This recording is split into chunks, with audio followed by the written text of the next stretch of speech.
Hello students, तो चलिए आज हम लोग शुरुआत करते हैं क्लास 9 के एक्सरसाइज 11.2 के क्वेश्चन नंबर 7 का, जो कि है the diameter of the moon is approximately 1/4 the diameter of the earth. Find the ratio of their surface areas.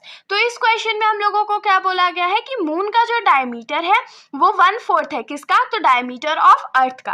अब डायमीटर ऑफ अर्थ का 1/4 है, समझ गए क्यों 1/4 क्यों है? क्योंकि मून छोटा है, तो मून अगर छोटा है तो उसका डायमीटर भी छोटा होगा, और अर्थ साइज में मून से बड़ा है ना, इसीलिए इसका जो डायमीटर है वो 4 टाइम्स ज्यादा है मून से। अब ठीक है, हम लोगों को ये रिलेशन पता चल गया, लेकिन हम लोग इसका करेंगे क्या?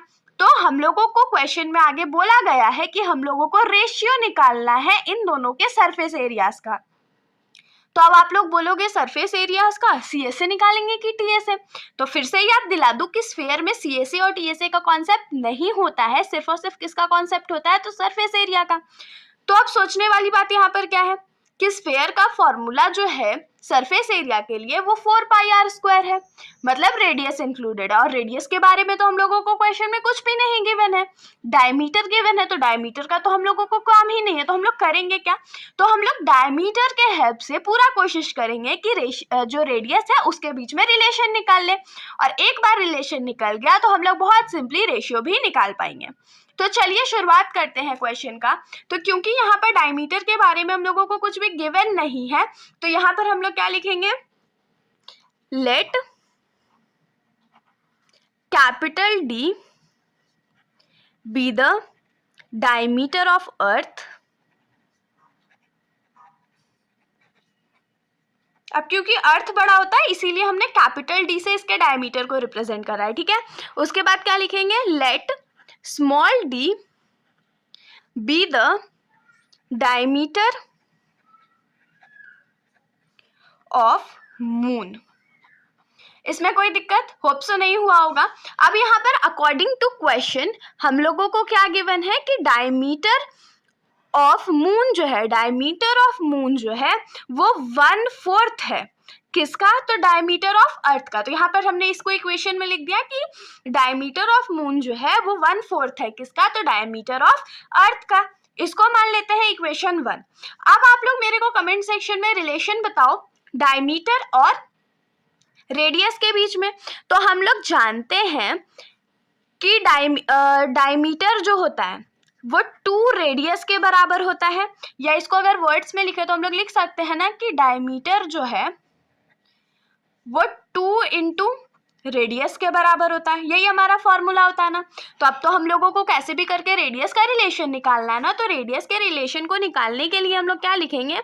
Let capital R be the radius of earth. हम लोग क्या मान लेते हैं कि कैपिटल आर जो है उससे हम लोग रेडियस ऑफ अर्थ को रिप्रेजेंट कर रहे हैं, और फिर लिखेंगे let small R be the radius of moon. बहुत सिंपल था।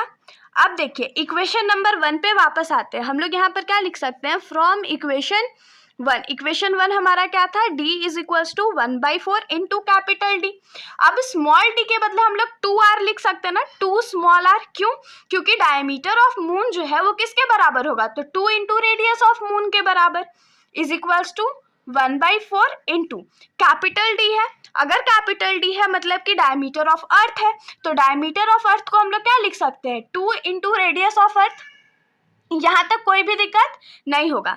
अब लेफ्ट साइड में भी 2 प्रेजेंट है, राइट साइड में भी 2 प्रेजेंट है, तो इन दोनों को हम लोग कट आउट कर देते हैं। तो यहाँ से क्या मिला कि स्मॉल आर का वैल्यू जो है वो 1/4 कैपिटल आर के बराबर है। एक रिलेशन तो ये है, लेकिन अगर हम लोग इसको थोड़ा सा सिंप्लीफाई कर ले तो क्या हो जाएगा? ये जो 4 इस साइड डिवाइड में है, जब हम लोग उसको लेफ्ट साइड भेज देंगे तो वो मल्टीप्लाई में चला जाएगा। तो यहाँ से हम लोग क्या लिख सकते हैं? और कैपिटल आर का जो वैल्यू है वो 4 टाइम्स है स्मॉल आर के, मतलब रेडियस ऑफ अर्थ जो है वो 4 टाइम्स है रेडियस ऑफ मून के। यहाँ तक कोई भी समस्या नहीं होगा। अगर कोई है तो आप लोग कमेंट सेक्शन में बेशक पूछ सकते हैं। बाकी रेडियस का रिलेशन तो हम लोगों को मिल गया, लेकिन हम लोगों को चाहिए क्या था? सरफेस एरिया का रेशियो ना। तो सरफेस एरिया का रेशियो निकालने के लिए हम लोग क्या लिखेंगे यहाँ पर? Ratio is equals to surface area of moon, क्योंकि क्वेश्चन में हम लोगों को पहले डायमीटर ऑफ मून दिया था, इसीलिए सरफेस एरिया में भी पहले हम लोग मून के बारे में ही लिखेंगे। तो surface area of moon divided by surface area of earth. तो सरफेस एरिया ऑफ मून क्या हो जाएगा, 4 पाई आर स्क्वायर, यहाँ पर तो कोई दिक्कत नहीं, divided by 4 pi capital R का स्क्वायर। कैपिटल आर का स्क्वायर क्यों, क्योंकि रेडियस ऑफ अर्थ जो था वो कैपिटल आर के बराबर था। अब देखिए 4 पाई जो है वो कॉमन है, तो ये तो कट आउट हो गया, तो हमारे पास क्या बचा, small R by capital R और दोनों का स्क्वायर। दोनों के स्क्वायर को हम लोग क्या करते हैं, तो कॉमन ले लेते हैं, तो ये कॉमन हो गया। तो यहाँ पर r का जो वैल्यू है, स्मॉल r का वैल्यू को हम लोग यही रहने देते हैं और कैपिटल R के बदले हम लोग क्या लिख सकते हैं, 4r ना, क्योंकि हमने अभी रिलेशन निकाला था कि कैपिटल R जो है वो 4r के बराबर है। अब न्यूमरेटर में भी स्मॉल r है, डिनोमिनेटर में भी स्मॉल r है, तो इसको कट आउट कर देते हैं, तो हम लोग के पास क्या बचा, 1/4 का स्क्वायर। अब इसको कैसे सॉल्व करेंगे, तो न्यूमरेटर का स्क्वायर मतलब 1 का स्क्वायर डिवाइडेड बाई 4 का स्क्वायर, तो ये क्या हो गया, 1 का स्क्वायर 1 डिवाइडेड बाई 4 का स्क्वायर क्या होता है, 16 होता है। तो इसको हम लोग रेशियो में क्या लिख सकते हैं, 1:16। तो यहाँ से हम लोग क्या लिखेंगे कि देयरफॉर रिक्वायर्ड रेशियो इज 1:16 और यही हमारा आंसर हो गया। तो इसके साथ हमारा ये जो सॉल्यूशन है यहीं पर ख़त्म हो जाता है। अगर आप लोगों को कोई भी डाउट है तो आप लोग बेशक कमेंट सेक्शन में पूछ सकते हैं, वरना अगर आप लोगों को वीडियो अच्छी लगी तो वीडियो को लाइक करिएगा और मेरे चैनल को बिना सब्सक्राइब करे कहीं भी मत जाइएगा। Thank you.